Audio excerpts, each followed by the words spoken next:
Bienvenue sur Jessica Lifestyle. Ça fait très longtemps qu'on ne s'est pas parlé et que j'ai posté des vidéos ici et là sur soit Facebook ou alors sur YouTube, mais sans vraiment interagir avec vous. Puis je suis un peu de retour.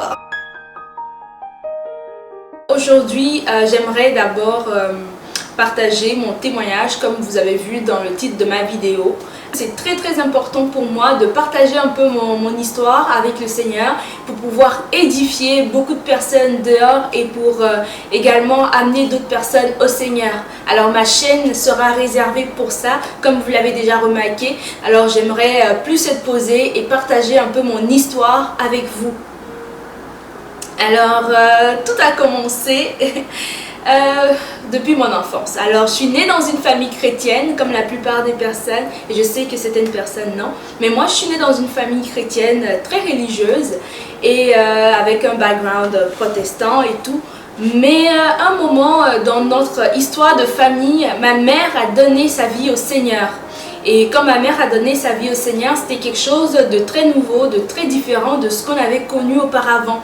Alors maman parlait en langue, elle s'est fait baptiser, ce qui avait amené beaucoup d'histoires aussi à la maison, comme c'est quoi ça, parce que on a reçu un baptême étant bébé, même moi j'ai reçu un baptême étant bébé, mais je ne comprenais pas ce que c'était. J'allais à l'église pour aller à l'église, j'avais quand même la crainte de Dieu ici et là, puis j'avais quand même des révélations avec le Seigneur quand j'étais jeune en grandissant, mais cela n'avait jamais transformé ma vie. Donc oui, on peut avoir des rêves, on peut avoir des choses qui nous touchent, des expériences avec Dieu, mais on doit faire la décision, on doit prendre la décision de le suivre réellement. Alors je continue dans mon histoire. Un jour, j'ai commencé à suivre ma mère à l'église dans mon jeune âge, puis j'ai commencé à prier avec elle, à partager un peu sur la Bible. Puis ma mère m'enseignait vraiment des valeurs, comme on peut voir l'histoire de Timothée dans le livre des Actes, que sa mère est devenue chrétienne et a eu une très bonne influence sur Timothée, qui à son tour est devenu chrétien. Quand j'ai eu mon bac à 17 ans, mes parents ils nous faisaient toujours une expérience de nous faire voyager au Ghana pour voir si on était capable de vivre tout seul. Pour moi, ça signifiait liberté parce que ma famille était vraiment stricte. Je ne sortais pas beaucoup, j'avais pas tellement de relations avec mes amis. Tout se passait pour moi à la maison, sur mon téléphone, caché dans ma chambre, parce que toutes mes sorties étaient contrôlées et c'est parce qu'une adolescente aimerait vraiment avoir dans sa vie. Vous comprenez un peu. Donc j'étais dans ma phase ado, j'avais envie de découvrir, puis là, pour moi c'était une opportunité. Alors je me suis retrouvée au Ghana où je me suis fait des amis. C'était une très belle expérience de langue pour apprendre l'anglais, mais également je me suis fait des amis et j'ai eu l'influence des amis autour. Je vivais un peu double vie parce que je ne voulais pas tout expliquer à ma famille ou à mon père, parce que mon père est quelqu'un qui est très strict, qui nous enseignait beaucoup sur le respect, en tout cas toutes les valeurs qu'on peut apprendre avec un papa. Vous comprenez, un papa très strict en fait. Et les gens autour de moi peuvent témoigner. Puis quand je suis arrivée au Ghana, je me suis dit opportunité de vivre tout ça loin d'eux. Et je me suis fait des amis. Au départ, j'étais très gênée d'aller en boîte de nuit parce que je savais ce que ma mère disait par rapport à ça. Puis après, vous comprenez, un jour, j'ai commencé à aller. Puis j'ai commencé à enfreindre des choses. Avant, je portais pas des habits très courts, des habits trop sexy. Puis là, je suis rentrée dans plein d'affaires que je voulais comme, oh, mais là, on va découvrir, je suis jeune. Puis il y avait des personnes qui me parlaient, t'es quand même jeune, te comporte pas comme une grand-mère, tu sais. Puis j'ai commencé à aller sur certaines choses, j'ai laissé certaines choses aller.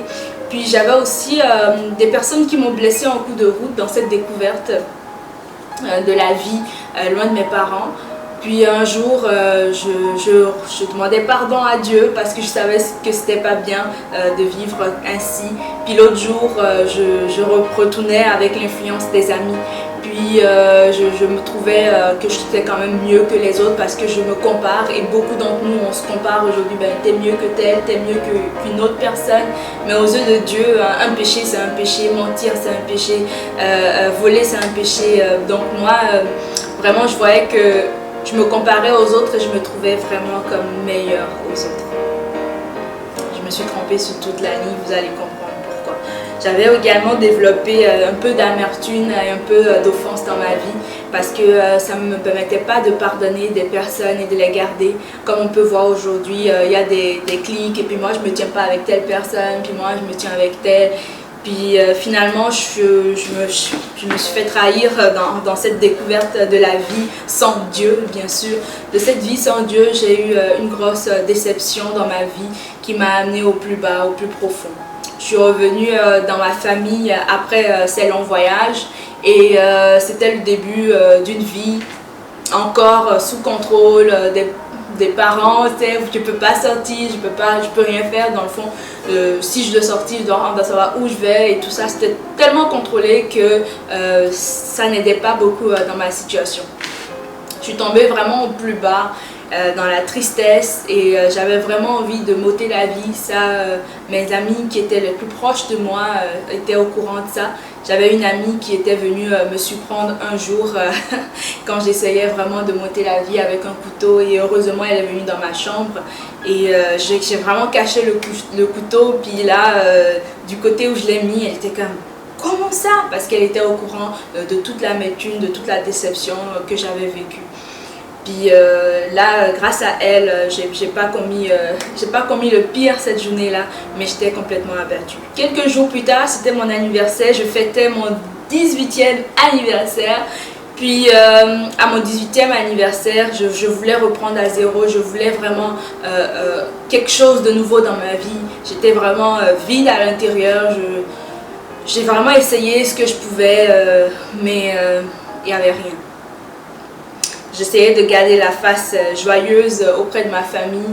Puis un jour, on regardait un film chrétien et je remercie beaucoup ma mère parce que c'est une femme de Dieu, c'est une femme qui prie. Et même dans cette période-là, elle discernait que ça n'allait pas, mais je lui disais que oui, ça allait. Donc encore là, c'est encore un mensonge. Mais là, je lui disais non, maman, ça va. Puis elle disait non, je sens pas l'esprit que non. Puis elle parlait en langue. Puis je me sentais vraiment pas bien autour d'elle parce que j'avais l'impression qu'elle savait en fait ma vie. J'avais juste envie de me cacher. Puis un jour, on regardait un film chrétien. Ma mère, elle aime mettre des films chrétiens. Et durant ce film, on parlait vraiment du pardon. Et dans ce film, c'était le scénario d'une femme dont un brigand est venu voler. Elle avait abusé de plein de choses. Puis il était reparti. Et plus tard, le Seigneur a transformé ce monsieur qui est devenu chrétien et qui recherchait à tout transformer, à tout changer dans sa vie. Et premièrement, c'était aller vers les victimes qu'il avait blessées ou dont il se rappelait les adresses. Puis en cours de route de ce parcours, il y avait cette jeune femme qui vivait avec toute cette amertume et toute cette souffrance. Et un jour, ils se sont croisés dans l'église et là, le monsieur reconnaît la femme en question. Puis il y a le gros pardon, des grosses pleurs, le pasteur qui prie pour eux et leur vie est complètement changée. Et puis je voyais tout cet amour, puis là on parlait de Dieu, que Dieu nous aime, qu'on devait pardonner à notre tour. Et moi je me retrouvais là, je disais mais non, mais dans ma tête c'était comme mais non, c'est pas vrai tout ça. C'est sûrement un film, la personne il a vraiment écrit son film. Je sais même pas si c'est vrai en fait. Puis c'était pas que je connaissais pas Jésus ou que je n'avais pas entendu parler de lui. Oui, j'avais entendu parler de lui, mais j'avais pas cette relation intime avec lui pour comprendre que oui, Dieu il pouvait nous pardonner et qu'il était comme ça, qu'il était juste également. Et un jour, dans cette même soirée-là, en fait, ma mère, j'ai posé la question à ma mère ce jour-là et j'ai dit, maman, comment Dieu il peut pardonner ce monsieur, il mérite pas le pardon. Et ma mère a dit, ben oui, Dieu peut le pardonner. J'ai dit, non, maman, c'est juste un film. Ma mère m'a dit, non, Jésus, il a payé le prix pour que nous, on reçoive le pardon aujourd'hui. Et quand Dieu nous pardonne, il ne se rappelle plus. Il met tout dans la mer de l'oubli. Cela m'avait tellement touchée profondément. Et là, ma mère a commencé à prêcher sur la croix. Comment Jésus a été lapidé, comment il a été crucifié et que Dieu il avait donné son Fils unique, il a payé le prix pour nous justifier parce que sans le sacrifice de Jésus, personne ne pouvait se présenter devant Dieu. En parlant de tout cela, ma mère m'a posé une question. Peux-tu donner ton Fils unique, Jessica, pour qu'il sauve le monde? Et ça m'avait tellement percuté et j'ai dit, ben non. Parce que j'ai pensé aux personnes qui m'avaient fait du mal, j'ai pensé à plein de situations. J'ai dit non, maman, je ne donnerai jamais mon fils unique. Et j'avais déjà presque les larmes aux yeux, mais je me retournais dans le salon. Puis là, ma mère, elle parlait de ça et puis elle a dit il faut pardonner Jessica. S'il y a quoi que ce soit que tu ne comprends pas dans ta vie et que tu te dis c'est pas juste, non. Certaines choses arrivent pour une certaine raison. Apprends à pardonner et donne ta vie à Jésus. Puis ma mère disait ça comme ça, puis tout d'un coup elle se demandait mais pourquoi elle parlait dans ce sens, et elle me disait mais comment toi tu me poses des questions comme ça, on va à l'église tout le temps. Alors j'aimerais vraiment vous dire, mes amis et toutes les personnes qui m'écoutent, c'est pas parce que vous allez à l'église tout le temps ou que vous faites des choses pour Dieu que vous êtes sauvés. Et je faisais partie de ces personnes-là sans être sauvée, parce qu'un pied dans l'église, un pied dehors, ça marche pas avec Dieu. Alors cette soirée-là, je suis rentrée dans ma chambre et je suis tombée en pleurs parce que je me retenais tellement dans le salon. J'ai réalisé que j'étais coupable, que j'étais pécheur dans le fond, que j'étais remplie de péché et que j'étais pas juste non plus. Et que je savais pas ce que c'était l'amour. J'ai encore d'émotions quand je parle de ça, mais ça m'avait tellement touchée que je me suis repentie dans ma chambre. J'ai demandé à Dieu, Seigneur, transforme tout, change tout, s'il te plaît. Aide-moi à pardonner. Aide-moi à tout changer dans ma vie. À quoi ça sert de faire la fête? À quoi ça sert de vivre cette double vie? De montrer que oui, je suis bien, bonne ici, devant mes parents, et puis de l'autre côté, de vivre cette vie de débauche. Puis ça m'avait vraiment affectée. Waouh, en tout cas. Je me suis repentie dans ma chambre, j'avais pris cette décision. J'avais décidé d'arrêter de surmonter cette dépression. Puis quelques journées après, je fouillais dans la bibliothèque de ma mère et je suis tombée sur un livre qui parlait du Saint-Esprit et de la vie avec Dieu, et ça m'avait tellement transformée. Je désirais reconnaître et être baptisée du Saint-Esprit. Puis encore, je vivais ce temps intense avec le Seigneur dans la prière. Et j'avais encore plein de choses que je devais transformer. Et le salut, c'est un processus. Être à l'image de Dieu, c'est un processus, j'aimerais vous le dire. Et Dieu a été vraiment patient avec moi. J'avais encore plein de posters dans ma chambre que ma mère me disait « Enlève-les, enlève-les, c'est pas bon, la musique du monde, c'est pas bon d'écouter ça. » Avant, ça me disait rien.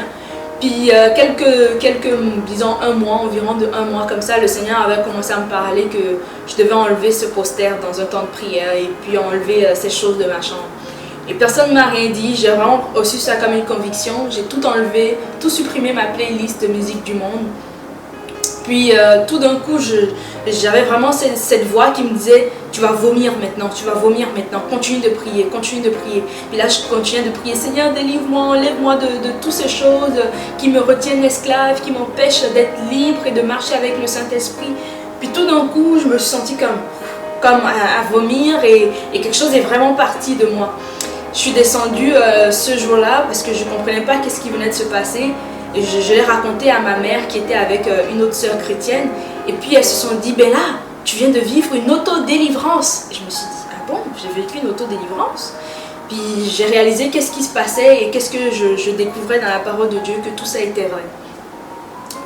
Quelques temps après, je suis venue au Canada, puis j'ai continué à persévérer dans la parole. Et j'ai rencontré une autre de mes amies du monde qui est devenue chrétienne. Et je suis allée la rencontrer à Montréal. Et à Montréal, elle me disait, mais depuis que tu es devenue chrétienne, est-ce que tu t'es fait baptiser? Depuis que tu t'es repentie et que tu as remis toute ta vie en ordre, tu tâtonnes ici et là à faire le bien, mais le baptême peut te libérer de tout ça. Tu meurs avec Christ et tu reviens à la vie avec Christ. J'ai dit, oh, peut-être c'est ça qu'il me faut aussi. Et je lui parlais du baptême de Saint-Esprit que je cherchais tant. Et dans une soirée de prière avec les jeunes, c'était juste des jeunes, on était ensemble, puis une jeune fille est venue me voir, une jeune femme est venue me voir et elle m'a dit, est-ce que tu parles en langue? Et j'avais comme envie de dire oui, mais alors que je me disais, parce qu'il y avait des courants de pensée quand je venais à ma vie chrétienne, des personnes qui me disaient, oui, tu peux recevoir déjà le baptême Saint-Esprit sans vraiment parler pour le moment, donc ça viendra. Puis j'avais envie de dire oui, non, j'étais hésitante et vraiment j'ai eu comme une paix du Seigneur qui me disait, dis juste tout simplement non et regarde, laisse le Seigneur agir aujourd'hui. Et cette jeune femme a commencé à prier pour moi et tout d'un coup je sentais vraiment comme une puissance, une chaleur qui montait, elle était vraiment douce. Puis là je me suis mise à parler en langue, c'était vraiment puissant et j'oublierai jamais cette journée-là où j'ai reçu le baptême du Saint-Esprit. Et suite à ça, je voyais vraiment cet appel et je voyais vraiment que je devais me faire baptiser. et c'était dans l'immédiat, ce qui était très nouveau pour moi, et je me suis fait baptiser quelques jours plus tard. Depuis ce temps, j'ai commencé à apprendre à marcher avec le Saint-Esprit, à lui faire confiance et à être rempli par la parole de Dieu chaque jour. Il y a des choses qui ont changé dans ma vie petit à petit. Il y avait des pensées, des choses, des courants de pensée ou des manières de vivre qu'avec le Saint-Esprit, j'ai appris à abandonner. Et aujourd'hui, je peux dire qu'il y a plein de choses qui ont changé dans ma vie. Quand je regarde en 2013, comment Dieu il a commencé, et aujourd'hui nous sommes en 2018, je peux juste dire que Dieu il est réel, il est fidèle, et que pour être affermi en Christ, on a besoin de reconnaître que Jésus-Christ il est mort, qu'il a à la croix et qu'il est ressuscité, qu'il a payé le prix pour nous, pour que nous soyons sauvés. Et une fois qu'on reconnaît cela, on ne peut pas rester indifférent, parce qu'aux yeux de Dieu, c'est seulement Christ qui peut nous justifier. Et une fois qu'on comprend ça, on ne peut pas dire Dieu il est amour et tout. Non, Dieu il est un Dieu juste et on doit se repentir, on doit décider de renoncer. Et moi j'ai fait ce pas de renoncer et Dieu il a commencé le processus avec moi. Et toi aussi qui m'écoutes, tu peux faire ce pas de renoncer à ta vie, de renoncer à plein de choses qui te retiennent captif, de connaître la vérité de Dieu. Et une fois que tu fais ça, que tu te répands sincèrement devant Dieu, Dieu te donnera ce cœur nouveau. Et ce cœur nouveau, il enlèvera ton cœur de pierre et te donnera ce cœur nouveau, une conscience pure. Et là, tu ferais même des choses et tu te dirais, non, ça c'est un péché, je ne peux pas faire ça. Et ça, c'est la nouvelle naissance qui commence. Mais ce n'est pas encore la fin. Parce que Dieu, il veut te donner un nouvel être, il veut te remplir de son esprit. Il faut que tu meures avec Christ, que tu enterres ton vieil homme et que tu reviennes à la vie avec Christ, par les eaux du baptême, par immersion. Et tout de suite après, on peut prier pour toi, prier même pour une délivrance. Moi, j'ai vécu encore d'autres délivrances dans ma vie. Mais Dieu, tout de suite, on doit prier pour toi, pour également s'il y a des choses que Dieu doit enlever. Et il y a la puissance dedans. Et sur ma chaîne, on va essayer de voir quelques exemples de délivrance si le Seigneur nous permet. Mais il y a plein de choses que le Seigneur veut enlever de notre vie et nous remplir de son Esprit Saint. Et recevoir le baptême du Saint-Esprit. On ne peut pas marcher dans cette nouvelle vie avec Dieu sans le Saint-Esprit. Le Saint-Esprit est la personne dont on a besoin depuis que Christ a quitté la terre. Il veut vivre en nous, il veut marcher avec nous. Alors acceptons l'évangile aujourd'hui. Et cette histoire, c'est mon histoire, c'est l'histoire des disciples dans la Bible. Et c'est l'histoire encore de beaucoup de personnes aujourd'hui. Cette vérité de la parole de Dieu n'est pas prêchée parce qu'on reporte des fois le baptême où on sépare les étapes. Mais tout est en une étape. Regardons à la naissance d'un bébé. Il y a plein de choses qui se passent, mais si je dois dire à quel moment le bébé est né, est-ce que c'est lorsqu'il est sorti de sa mère? Est-ce que c'est lorsqu'il a reçu la première tape sur les fesses pour commencer à crier et pleurer? C'est vraiment une nouvelle naissance. On a besoin de passer par toutes ces étapes avec Dieu. Je vous remercie et je prie le Seigneur en cet instant pour vous. Seigneur, merci pour toutes les personnes qui ont écouté ce témoignage, Seigneur, de ma vie et de tout ce que tu as fait maintenant. Il n'est plus question de se comparer aux autres, Seigneur, parce que à tes yeux, le péché est pareil. Le péché, c'est juste le péché. Que quelqu'un ait commis un crime, que l'autre ait commis l'adultère, que l'autre ait menti. Pour toi, le péché, c'est péché. Il n'y a pas de témoignage plus grand que l'autre. Tous les témoignages sont faits pour te glorifier. Et je prie que ce témoignage puisse édifier beaucoup de frères et sœurs dans l'église et en dehors de l'église à reconnaître que tu es Dieu, que tu es réel. Merci de m'avoir écouté et on se retrouve sur ma chaîne pour d'autres vidéos. Merci. Au revoir.